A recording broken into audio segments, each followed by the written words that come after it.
తెలంగాణ ప్రభుత్వంలో వీళ్ళకి అంటే రావులకు తప్ప ఇంకెవ్వనికి పదోన్నతులు రాలే. కన్ఫర్డ్ ఐఏఎస్ గా ఆయన మన ఎవరు మమ్మల్ని చిత్రహింసలు పెట్టినటువంటి సందీప్ రావు, గోరె సందీప్ రావు ఈరోజు లూప్ లైన్ లో ఉన్నాడు. ఆయన కూడా నెక్స్ట్ విషయం ఏంటంటే ఆయన ఎందుకు ఇలా ఇన్వాల్వ్ చేస్తున్నారు అర్థం కాదు. ఆయన కూడా కీలకమైన నెక్స్ట్ వస్తారు వాళ్ళు కూడా అందరూ. శివార్లో ఆపరేషన్ సొమ్ము పక్కదారట. విశ్వసనీయ సమాచారం ప్రకారం ఏళ్ల తరబడి ఫోన్ ట్యాపింగ్ అలవాటు పడిన ప్రణీత్ బృందం నిర్వాహకాలు గత శాసనసభ ఎన్నికల వేళ పతాక స్థాయి చేరుకున్నట్లు వెల్లడింది. ఎన్నికల్లో రాజధాని నుంచి హవాలా సొమ్ము రాష్ట్రంలోని బయటి ప్రాంతాలకు భారీగా తరలిస్తారని ఫోన్ ట్యాపింగ్ విస్తృతం చేశారు.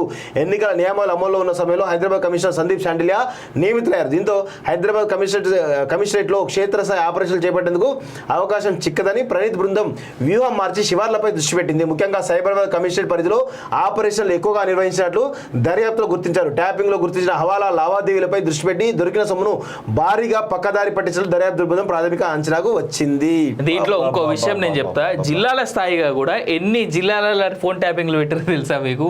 కరీంనగర్, వరంగల్, నిజామాబాద్, ఆ తర్వాత పక్కన పోతే మన ఖమ్మంలా అరే ఎన్ని పెట్టారో తెలుసా వీళ్ళు. ప్రతి డిస్ట్రిక్ట్ లో సరే ఒక్కొక్క డిస్ట్రిక్ట్ మనకు ఉన్నటువంటి పాత జిల్లాలో తీసుకుందాం. ఆ పాత 11 జిల్లాలనే ఒక్కొక్క చోట 5 కోట్లు పెట్టిరంటే 55 కోట్లు. ఏ 55 కోట్లు పెడితే ఎన్ని స్కూళ్ళు బాగుపడతాయి? ఇలా తెలంగాణలో ఉన్నటువంటి విద్యా వ్యవస్థ మొత్తం వాళ్ళ కోసమే. అవును, మాజీ మంత్రులు కూడా చాలా మంది పోతారు దీంట్లోకి లోపలికి.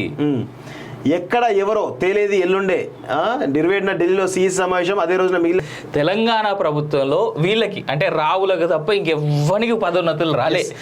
కన్ఫర్డ్ ఐఏఎస్ గా ఆయన మన ఎవరు మమ్మల్ని చిత్రహింసలు పెట్టినటువంటి సందీప్ రావు, గోరె సందీప్ రావు ఈరోజు లూప్ లైన్ లో ఉన్నాడు. ఆయన కూడా నెక్స్ట్ విషయం ఏంటంటే ఆయన ఎందుకు ఇలా ఇన్వాల్వ్ చేస్తున్నారు అర్థం కాదు. ఆయన కూడా కీలకమైన నెక్స్ట్ వస్తారు వాళ్ళు కూడా అందరూ.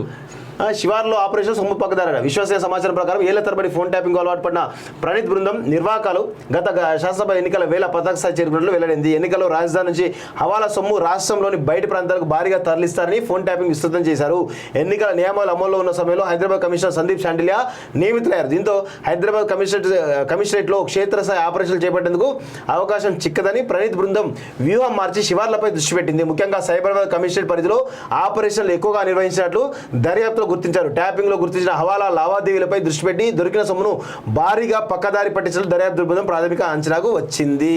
దీంట్లో ఇంకో విషయం నేను చెప్తా. జిల్లాల స్థాయిగా కూడా ఎన్ని జిల్లాల ఫోన్ ట్యాపింగ్లు పెట్టారో తెలుసా మీకు?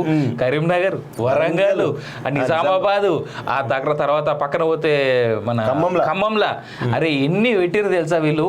ప్రతి డిస్ట్రిక్ట్ లో సరే ఒక్కొక్క డిస్ట్రిక్ట్ మనకు ఉన్నటువంటి పాత జిల్లాలో తీసుకుందాం. ఆ పాత 11 జిల్లాలనే ఒక్కొక్క చోట 5 కోట్లు పెట్టిరంటే 55 కోట్లు. ఏ 55 కోట్లు పెడితే ఎన్ని స్కూళ్ళు బాగుపడతాయి?